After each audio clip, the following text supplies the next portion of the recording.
Hey everyone, it's War here again. We've got another UU battle against a guy called EVED, and so yeah, it was a pretty close game. He had a bit of luck hacks against him that made it a lot less competitive, to say the least. So anyway, he leads out with the Zangoose, which looks sweet, shiny, and Zangoose is pretty much the only thing I can't handle. I almost used Pursuit there, but I don't know. I shouldn't have used Sucker Punch. I don't know. And then I should have switched out here when I saw this Mr. Mime, because usually they don't attack, and I see he teetered answers, so I know it's a para fusion. I was thinking of going back into my Spiritomb there, which is really what I should have done, but whatever. I stayed in, took the para, and then I Night Slash. So now I'm paralysed and confused. So useless crit there, by the way. I just thought I'd point that out. But anyway, yeah, now I'm paralysed and confused, so my chances of hitting stuff is very low. So he goes out to this guy, maybe to take advantage of the fact I might switch. But I don't. I superpower. I don't hit myself, which is really lucky. And that superpower will stroke him. Except he has a focus sash. So that's kind of not good, because that means he can quick attack me and take me out. I did Sucker Punch there actually, but he's faster than me, so his priority move will go first.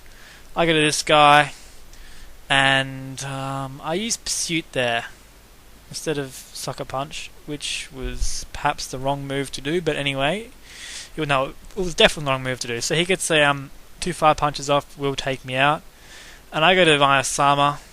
He quick attacks me, and I would have gone to my Sama before going to my Absol, except for the fact that Mr. Mime would have been able to 1-hit KO this Asama. So now I get my rocks up a bit later than I would have liked to, but whatever. So his Fire Punch won't be doing anything after the Reflect, even though he has 2 Swords Dance. And here I take him out with the U-turn, and I go to this guy just because he's a beast, he's a boss with a Reflect up. Goes to Pidgeot, I know I can live a Brave Bird or whatever the hell. So he Brave Birds, and I know it's going to do, after rocks and recoil damage, he's going to be below half, and that's going to be Ice Punch KO range for me. So that's excellent. I hit him with Ice Punch, and I was pretty happy to think that would KO him, and it did. And he goes to Steelix, which is kind of a peculiar move in my opinion. Maybe I was trying to think what he would want to be doing, taking his Steelix out in my Hariyama, but he just sets up his Stealth Rock. I don't know, I guess he wanted to get his rocks up before the game got too far in. So yeah, I'm a bit scared of that Steelix, to be honest, at the moment, and I whirlwind him out. So he goes out to this thing. He traces my Thick Fat. That's not really a problem. It just shows him that I have Thick Fat as opposed to Guts or whatever.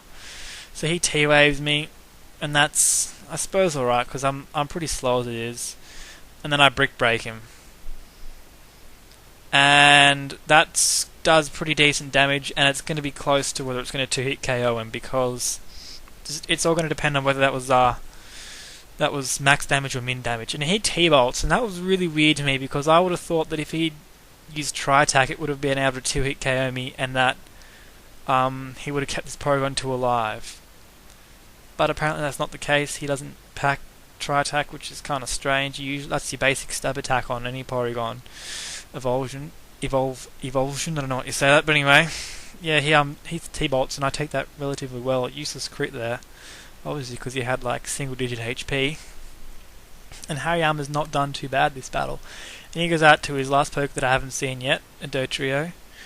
And I see a Drill Peck, and if I'd had Reflect up, I would have been able to live that, but I don't, unfortunately, because it's been more than 8 turns, so I go down. I go to this guy for the Scarf Revenge kill, and he endures, and he's saying, "Oh, I hope that your Alakazam isn't scarfed." And I did a bit of a dog act, and I sort of said maybe, and then obviously he is. So he should use Quick Attack there, but a Quick Attack would have been iffy. It may not have killed. So yeah, it doesn't really matter. His Stone Edge misses, which is really unfortunate on my switch to Miss Mages. This is his last Pokemon, so I'm just going to try and get it burnt. I'm thinking maybe I want to taunt this Steelix in case he's going to be doing some curses.